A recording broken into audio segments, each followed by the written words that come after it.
News on Canal English.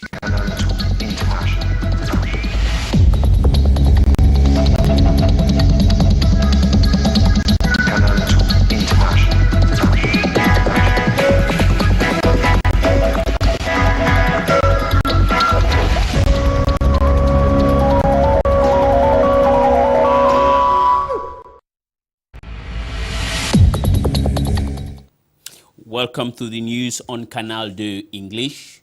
I am Elie Smith. Good evening. The headlines. A land dispute in the northwest region of Cameroon that has been dragging on for a long while seems to have found an out-of-court settlement. How was it brokered and who brokered it? The details in this newscast. The divisional capital of the Mungo division, known for its agrarian economic power, is now also making headlines, but for the wrong reasons. That is, the rate of insecurity we hear is on the rise in Konsamba. What an extraordinary way to end the year, as police are decorated. And they also have, besides being decorated, they were awarded epaulets, and which was a unique occasion to encourage others.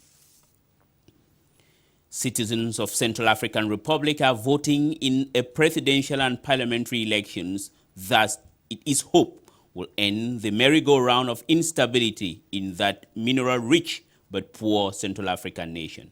Those in Cameroon also took part in what is described as a historic process. Those were the headlines.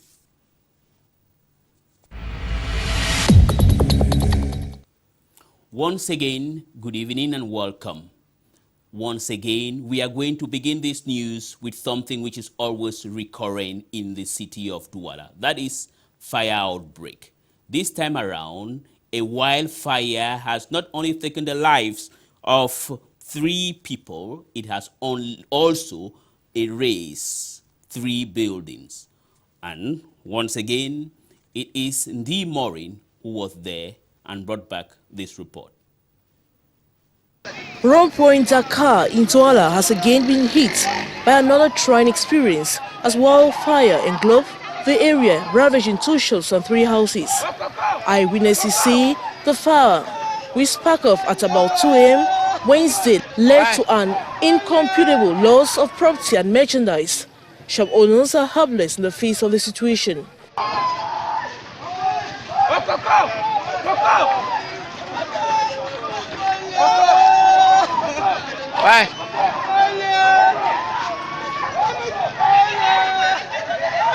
Inhabitants have blamed the fire incident on a short circuit.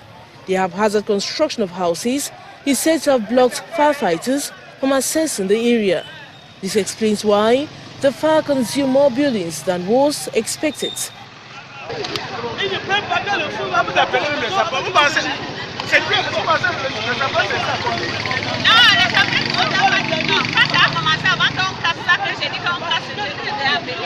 Security forces from the 8th Police District stormed the area to take stock of the situation. Families are now homeless. Men of the underworld have been apprehended by forces of law and order in Nanga, Eboko. The 4 were arrested after they attacked and raped women in the Mbororo camp in Nanga, Eboko. Our crime correspondent, Leslie Fombo, has more on the atrocious crime. These Mbororo women on hospital bed have been raped and molested by men of the underworld. The incident occurred during a burglary in one of the neighborhoods in Nanga, Eboko. The 4 bandits who attacked the Mbororo camp had been informed that a certain family had sold cows worth 1,120,000 francs CFA. There were 4 of them. They came at about 10 p.m. and knocked at the door. When they got in, they asked the young man to give them money, and the occupant said he had no money. They brutalized him. They searched and saw no money before proceeding to rape the women. Security forces reported to the scene of the burglary, and after investigations, 4 men were arrested. Nous sommes en état d'alerte. We were informed early this morning that a group of bandits have operated in the Mbororo camp. We were told that they made away with telephones, money and other valuables and raped some women. We launched an operation during which we apprehended 4 suspects. The gang leader is an ex-convict. They are presently in custody while we carry out investigations. Nous allons continuer avec les moyens, peu de moyens que nous avons. The doctor attending to the victims refused talking to the press. The 2 parties in the land dispute in Isu village in the northwest region have agreed to withdraw the case from the law courts for a more amicable settlement of the matter. The deal was reached after 2 crisis meetings brokered by the governor of the northwest region, Lele Lafrique, in Wom. It took place yesterday. Annie Collins Annie traveled to Wom and brought back this report. This is the over 1,800 hectare parcel of land that is putting business tycoon Elhaj Baba Amadou Dampulo and the villagers of Eso at Daga's drum. The entrepreneur has been running the Elba Ranch on the land for 28 years as accorded him by the late traditional ruler of Eso in Menchum division of the northwest region. Of recent, trouble started when the promoter of the ranch tried to forcefully plant pillars, thereby indicating he will be the permanent owner of the land. So accusations and counter-accusations, court and counter-court actions, and even popular demonstrations characterize the aftermath. They're asking him to reallocate why his investment there as houses should continue to be in that environment with the Iso people, but his cattle should be taken to a place. I am going to allocate to him in collaboration with my traditional councillors. The Northwest Governor has this Tuesday led a regional delegation to the disputed site, which now hosts a detachment of the military. After 2 in-camera meeting sessions, the 2 parties are said to have agreed to withdraw their respective files from the law courts. Instruction of government, the SDO of Menchum has been asked to set up committees to probe into the issue to settle that land conflict pitting the population and Dampulo. While waiting it, the party agreed that no major problem will happen there again to disrupt public order. Thank you very much. The whole land. So for there now, we don't start trouble. So we bar them, they don't die. That particular quarter, it will don't finish. This move has helped to diffuse the growing tension said to have been caused by misunderstandings, pride, and the absence of dialogue. Konsamba, the divisional capital of the Mungo division, is known for its agricultural powers. But this time around, she is making the headlines for wrong reasons. It is the rise of insecurity. For more, Ndi Morin. The presence of men of the underworld in Konsamba is seen as a challenge to security forces who are still to coin strategies to combat rising criminality in the Mungo division. The fear of the known now reigns during this festive period. Before and even after December 25, unidentified bandits are reported to have held hostage Manengole village. The move from door to door, machete and stab their victims before making away with valuables worth millions of francs CFA. This man lying on this hospital bed at the Konsamba Regional Hospital is one of the victims. He recounts. Insecurity is on the rise in the Mungo division, and Ministry Authority should reinforce the team. We are talking about the number of security forces. According to witnesses, the bandits have vital information before attacking their victims.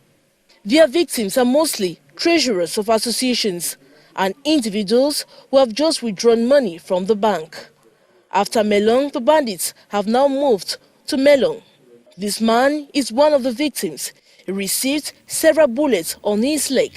The bandits made away with 3 million francs CFA. The Delegate General for National Security, Martin Ngele, this December, chaired a dual ceremony. The first was an epaulette awarding ceremony to 19 police commissioners and medals to meritorious police officers. Beatrice Ngamo was part of the ceremony and filed this report from Yaoundé.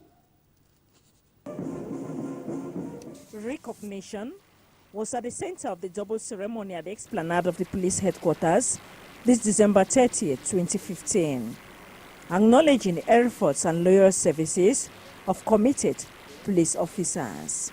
The case of these 16 police inspectors, formerly on detachment for the maintenance of order in Garoua Bulai, East region of Cameroon, offered the 20th May 2015 Medal of Merit for Public Service by a presidential decree of 2nd November 2015.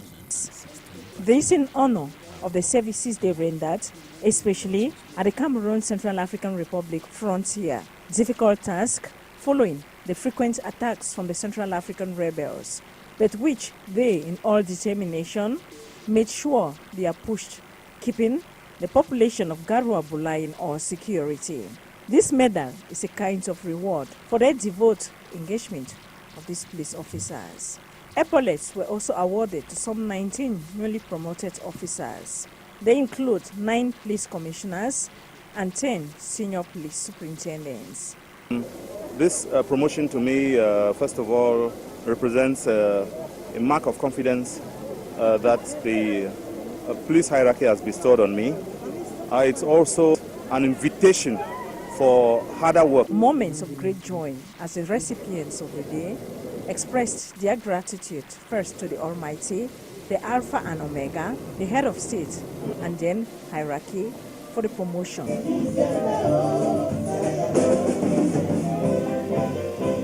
And so the ambience, pictures, and UU leaves the general delegation for national security to their respective homes. The New Year feasting has begun. Members of the National Baccalaureate Board have met for their 52nd ordinary session in Yaoundé. The primary objective was this come together was the 2016 balance sheet and also the budget for next year, 2016. Our reporter Joel Dombo tells us more from Yaoundé. 2014-2015 academic year examination malpractices still the order of the day. 159 candidates and examinators kept red-hand cheating, a plague to the credibility of the National Baccalaureate Board. More, it's time for this board to update its functioning today. All structures of this caliber talk program budget. The particularity is that this year, the Office du Baccalauréat du Cameroun will start with the long-term budget, what we call budget program. That's the main thing. Last year, we didn't seek for the long-term budget, contrary to this year. And the difference is that it's a special way of managing. Meeting under their 52nd ordinary session, December 30th in Yaoundé, adequate to envisage a new era in the funding method of this board, especially with regard to the course of official examinations of the Francophone secondary subsystem of education. A reflection opened, but whose results were urged to be made public. This to ensure a smooth run of exams come 2016. We dynamize the National Baccalaureate Board, sure the goal.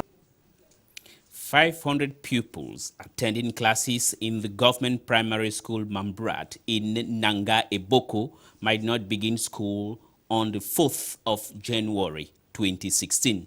The school authorities have been told to evacuate the present location by the management of Sosukam.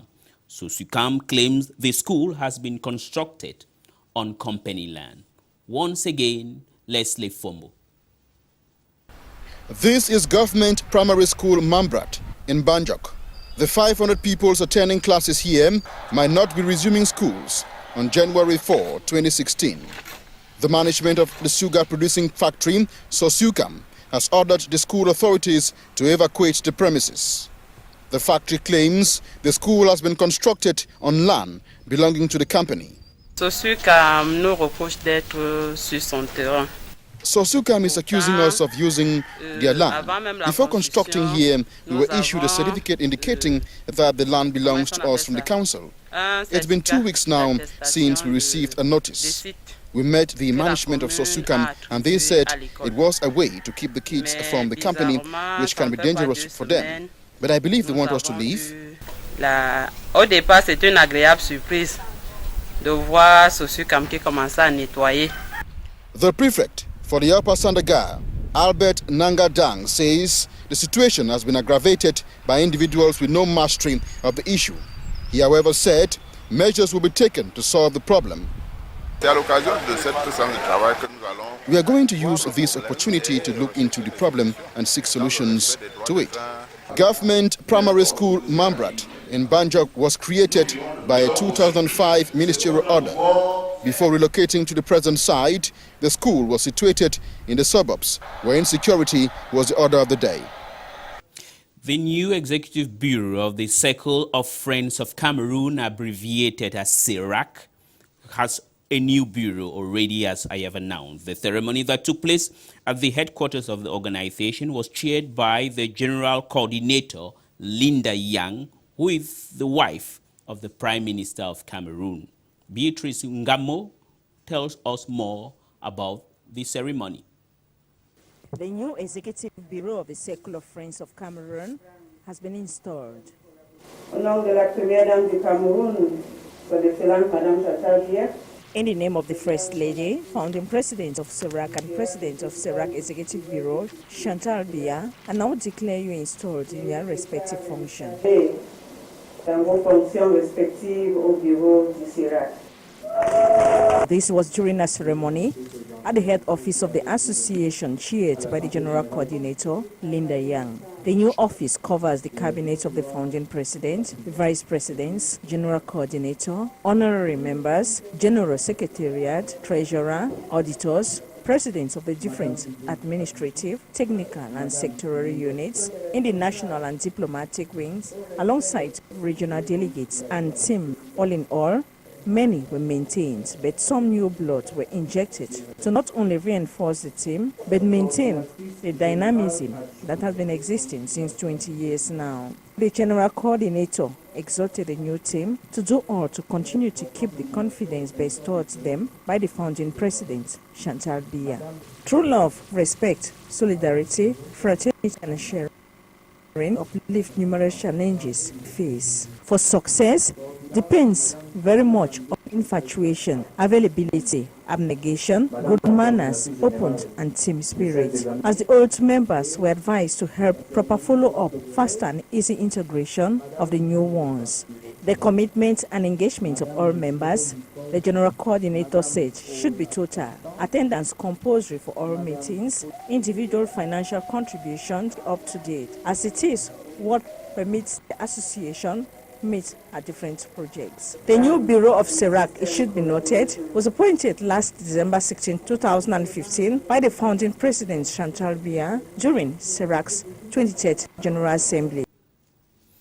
Members of the management committee of the Chantal Biya International Reference Center for HIV/AIDS Management met in Yaoundé for their 7th ordinary session.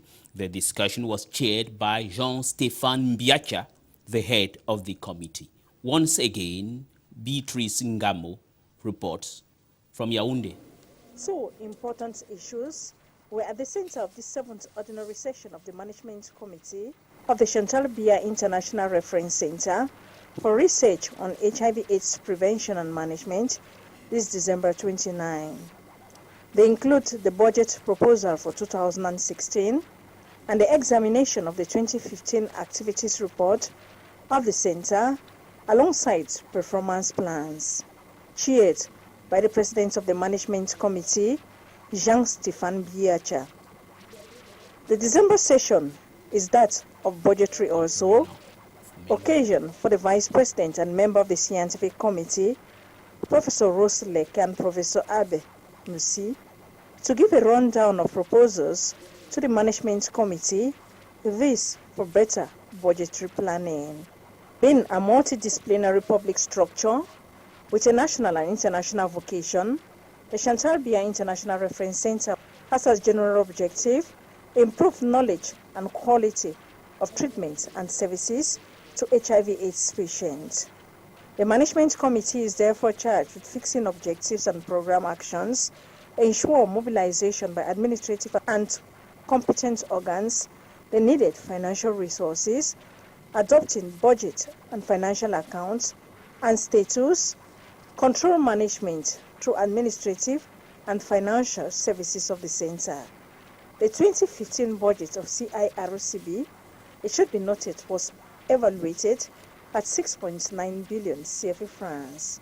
This ordinary session was in the presence of the Director General of CIRCB, Professor Alexis Njolo.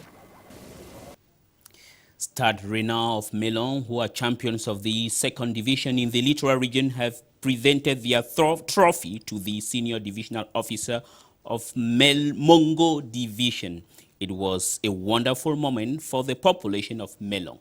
Christelle Cartala has more.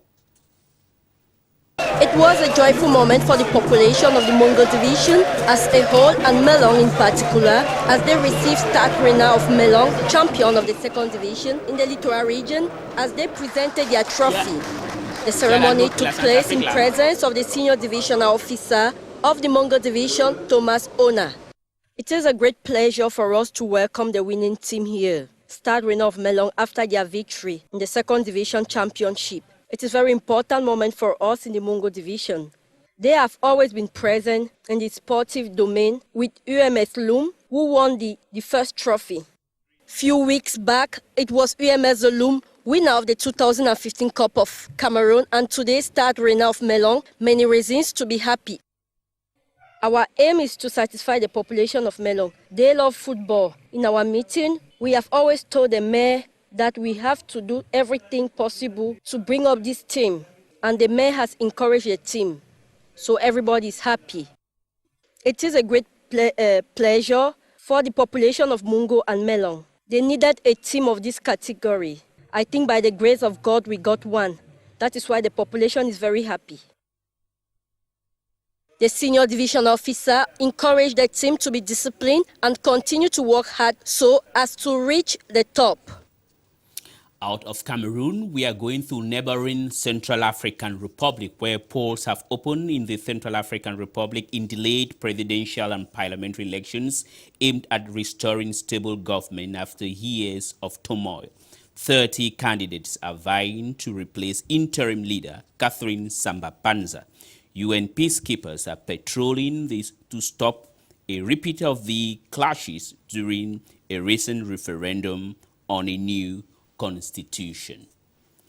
And back here in Cameroon, the people of Central African Republic who are resident here also had the chance to take part in what some observers consider as the last chance to restore stability in the war-torn area. Ndi Maureen was there in Douala, their consulate, and brought back this report.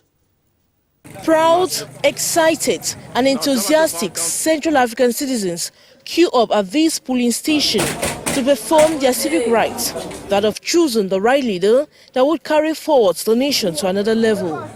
We are at the Central African Consular office in Douala, Cameroon. Voting began here at 8 a.m. Wednesday. We have suffered for 3 years now. We are carrying out our civic duty with a lot of joy. I have hopes things will change for the better. The Vice President in charge of national elections at the consulate in Douala told us voting is going on in a peaceful atmosphere.